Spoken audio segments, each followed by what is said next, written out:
நான் இப்போ காலையில் மதுரையில் இருந்தேன். என்னுடைய தென்னிந்திய நடிகர் சங்கத்தில் மதுரையில் இருக்கக்கூடிய தமிழ்நாடு நாடக நடிகர் சங்கத்தினுடைய ஆண்டு விழா.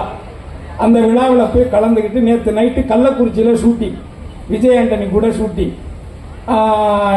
நானும் நடிகர் தான், உங்களுக்கு தெரியும் தானே. ஏன்னா என்னைக்கு என்னமோ ஒருத்தன் தான் நடிகர் மாதிரியே ஒரு பில்டப் நடந்துகிட்டு இருக்கு தமிழ்நாட்டில். இல்லை, நானும் நடிகர் தான். நேற்று கூட ஷூட்டிங்கில் இருந்தேன். 9 மணிக்கு முடிச்சிட்டு நேரம் அவங்களே ஏன்னா அவங்க நலிந்த நாடக கலைஞர்கள், அவர்களுக்காகத்தான் நம்ம சென்னையில் ஒரு மிகப்பெரிய மன்றம் கட்டிக்கிட்டு இருக்கோம். ஒரு கிட்டத்தட்ட 1.25 லட்சம் ஸ்கொயர் ஃபீட்டில் ஒரு மிகப்பெரிய ஒரு மண்டபம் கட்டுறோம். அந்த மண்டபம் கூட வழக்கு அப்படி இப்படின்னு சொல்லி நிறைய தலைப்பாடுகள் இருந்தாலும் கூட இன்னைக்கு அந்த தென்னிந்திய நடிகர் சங்கத்தினுடைய வானுயர எழுப்பக்கூடிய அந்த மண்டபம் உருவாகுவதற்கு உறுதுணையாக, உண்மையிலேயே அது மீண்டும் எழுச்சி பெறுவதற்கு எங்களோடு எங்களாக நடிகர் சங்கத்தில் ஒருவராக நடிகராக எங்களோடு நிற்பவர் தமிழகத்தினுடைய துணை முதல்வர் உதயநிதி ஸ்டாலின். இந்த இடத்துல அவர் கொடுத்தது மட்டுமில்ல, அவர் கொடுத்தார் 1 கோடி ரூபாங்கிறது மட்டும் இல்ல, டொனேஷன் நிறைய நடிகர்கள் கொடுத்திருக்கிறாங்க, நம்ம இல்லைன்னு சொல்லல. ஆனால் தான் கொடுத்தது மட்டுமில்லாமல் தன்னை சார்ந்த நண்பர்களையும் கொடுக்க வச்சு அந்த மண்டபத்தை உருவாக்குறதுக்கு இன்னைக்கு வளர்ந்துருச்சு, முடிய போகுது.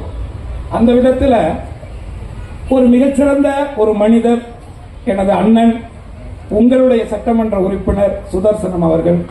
இவரை போன்றவர்கள் தான் பொது வாழ்க்கைக்கு தேவை. அவர் பெரிய கோடீஸ்வரர், உங்களுக்கு தெரியல, அவர் பெரிய பண்ணையார். மாம்பழம் சின்ன எங்க இருக்குங்கிறது பிரச்சனை இருக்கு, ஆனா மாம்பழம் இவர்கிட்ட தான் இருக்கு. அதை முதல்ல நீங்க புரிஞ்சுக்கணும். ஏன்னா ஒரு மாம்பழம் 2 மாம்பழம்லாம் கிடையாது. ஒரு சீசன் வந்துச்சுன்னா என் வீட்டுக்கு மாம்பழம் வரும். என் தோட்டத்தில் நான் ஒரு சிவகங்கையில் ஒரு சின்னதாக ஒரு 15 ஏக்கர்ல ஒரு இடம் வாங்கி நானே அந்த கொரோனா டயத்தில் கஷ்டப்பட்டு அதை உருவாக்கினேன். அதில் மாம்பழம் முதமூணு காய்ச்சி அதை பேக் பண்ணி கொண்டாந்து என் பொண்டாட்டி கிரேஸ் கிட்ட கொடுத்தேன். அதை சாப்பிடும்போது ஒரே அழுக. ஏன் கிரேஸ் ஒரு மாம்பழத்துக்கு அழுகிற அப்படின்னு கேட்டேன். இல்ல இல்ல, இத்தனை வருஷம் சுதர்சனம் தானே நம்ம கொடுத்துட்டு இருந்தாரு, இப்போ நம்ம தோட்டத்திலே நமக்கு வந்துருச்சேன்னு சொல்லி சந்தோஷப்பட்டான். அதையும் நான் சொல்லிடுறேன். அதனால நல்லவர்கள் கிடைப்பது அரிது. அவையார் சொன்னது மாதிரி அரிது அரிது மானிடராய் பிறத்தல் அரிது, மானிடராய் பிறப்பினும் கூன் குருடு செவிடு வேடி நீங்கி பிறத்தல் அரிது. அந்த மாதிரி எத்தனையோ சட்டமன்ற உறுப்பினர்கள் இருந்தாலும், இன்க்ளூடிங் என்ன முதற்கொண்டு நான் சொல்றேன், இருந்தாலும் சுதர்சனை போன்ற ஒரு சட்டமன்ற மக்களுக்கு பணியாற்றக்கூடிய ஒரு நபர் கிடைப்பது அரிது. அதை நீங்க பயன்படுத்திக்கங்க அப்படிங்கிறது என்னுடைய ஒரு கோரிக்கைன்னு வச்சுக்கங்க. ஆக நான் இந்த மேடையில் பேச வந்தது, அந்த மதுரை நிகழ்ச்சியை முடிச்சிட்டு இங்க இருந்து கார்ல நைட் 9 மணிக்கு கிளம்பி மதுரையில போய் அந்த நிகழ்ச்சியை முடிச்சிட்டு 1 மணிக்கு வந்து வீட்டில் தூங்க கூட முடியாம வேற வேட்டி சட்டையை கட்டிட்டு என் கார், என் பொண்டாட்டி நாளைக்கு கிறிஸ்துமஸ் ட்ரெஸ் எடுக்கிறதுக்காக வண்டி எடுத்துட்டு போனதுனால இவர் வண்டியை அனுப்ப சொல்லி அந்த வண்டியில கிளம்பி வந்திருக்கிறேன். நான் பெரிய ஆளா சின்ன ஆளாங்கிறது மேட்ரு இல்லை. ஆனால் ஒரு நல்ல மனுஷன் ஒரு நிகழ்ச்சிக்கு முதல்ல கூப்பிட்டுருக்காரு, எப்படியாவது போயிடணுங்கிறதுக்கு தான் நான் வந்தேன். வந்ததுக்கு அப்புறம் தான் ஒன்றிய செயலாளர் கருணாகரங்கிறத எனக்கு தெரியும். இங்க இருக்க இப்போ உங்க எல்லாரையும் பார்க்கக்கூடிய ஒரு வாய்ப்பு எனக்கு கிடைச்சிருக்கு. அதனால என்ன விஷயத்துக்காக இவர் கூப்பிட்டாரு, அதுக்காக வந்தோம். நான் என்ன உங்ககிட்ட சொல்லணும்னு நினைக்கிறேன் அப்படின்னா, நான் நடிகராக இங்கு வரல.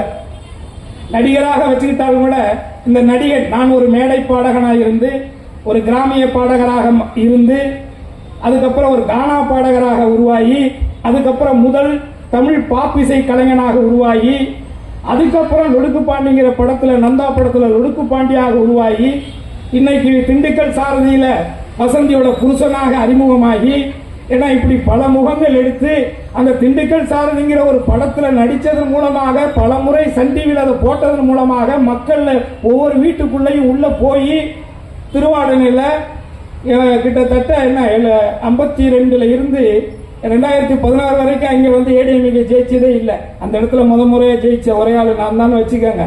பட் இருந்தாலும் இந்த பதவிகள் எல்லாம் பெற்று இன்றைக்கு நான் ஒரு மனுஷனா இந்த உங்களுக்கு முன்னாடி நிக்கிறேன் அப்படின்னா, இதற்கு காரணகர்த்தா யார்? ஒரு கலைஞனாக வளர்ந்து நிற்கக்கூடிய நான் யார்? என்னுடைய மொழி தாய்மொழி தமிழ் மொழி, உங்களுக்கு நீங்கள் நானும் பேசுற மொழி, இதுதான் நம்மளை கனெக்ட் பண்ணுது. ரெண்டாவது, நீங்க ரசிக்கிறீங்க, சினிமா தட்டில் காசு கொடுக்குறீங்க, இன்னைக்கு ஓடிடியில பார்த்தாலும் நீங்க அதுக்கு மாசான காசு கட்டுறீங்க, டிவியில பார்த்தாலும் அதுக்கு பணம் கட்டுறீங்க. ஆக ஏதோ ரூபத்தில் என்னை போன்ற எண்ணற்ற கலைஞர்களை வாழ வைக்க கூடியதும் நீங்க தானே. நீ உண்மைதானே? இப்ப நான் 200 கோடி வாங்குறேன்னா 20 லட்சம் வாங்குறேனாங்கிறது பிரச்சனை இல்லை. அது கொடுக்கிறது யாரு? நான் 200 கோடி நான் வந்து இப்ப ஒண்ணு இல்லைங்க. இன்னைக்கு எனக்கு நான் நடிக்கிற படத்துக்கு எனக்கு 40 லட்சம் 50 லட்சம் சம்பளம் கொடுக்குறாங்க. நான் எல்லா படம்லாம் நடிக்க மாட்டேன். எந்த நடிகை வீட்டு வாசல நான் நின்னது கிடையாது, எந்த டைரக்டர் வீட்டு வாசல நான் நின்னது கிடையாது, எந்த தயாரிப்பாளர் வீட்டுக்கு நான் போனதில்லை. ஏன்னா ஒரு உண்மையான கலைஞன் வாய்ப்புகளை தேடி போடுவானா நிச்சயமா உண்மையான கலைஞனா இருக்க முடியாது. அந்த கலையை மதிச்சு எவன் வந்து கூப்பிடுறான, ஒரு கரகாட்டக்காரியை நீங்க கூப்பிடணும் போனா கூட அவங்கள போய் நீங்க புக் பண்ணணும். ஒரு கச்சேரிக்காரனை கூப்பிட போனா கூட நீங்க அவனை போய் புக் பண்ணணும். அப்பதான் அந்த கலைக்கு நீங்க மரியாதை கொடுத்து கூப்பிடுறீங்கன்னு அர்த்தம். சோ நான் கொஞ்சம் அந்த மாதிரியான விஷயங்கள்ல கொஞ்சம், ஏன்னா சின்ன வயசுல இருந்து கஷ்டப்பட்டு இந்த இடத்துக்கு வந்தால் தவிர்க்க முடியாத தம்ப்நெயில்ஸ், கலக்கலான கண்டென்ட்ஸ், சினிமாவும் சீரியஸ் பிரச்சனைகளும், பல வருடங்கள் இடைவெளிக்கு பிறகு இந்த படத்துல ஒரு கலகலப்பும் கைகலப்பும். Me too, love you. Thank you so much. அவருக்கு அந்த மாஸ் ஏத்துறது இருக்குல்ல, போயிட்டே தான் இருக்காரே தவிர பிரேக்கே இல்லாமல் பிரேக்கிங் நியூஸ் சொல்லும் தந்தி டிவி ஆப். இன்ஸ்டா தலைமுறை வரை இறங்கி அடிக்கும் தந்தி டிவியின் டிஜிட்டல் எக்ஸ்க்ளூசிவ். அது தண்ணிக்குள்ள போகும்போது ஹேங் ஆயிடுச்சு. உங்களுக்கு விஜய் சார் எந்த அளவுக்கு ரொம்ப பிடிக்கும்? Of course, Malayalis are huge Vijay sir fans. ரெண்டு பேருமே ரொம்ப பிடிக்கும் எனக்கு. தந்தி டிவி ஆப்பை இலவசமா டவுன்லோட் செய்யுங்க.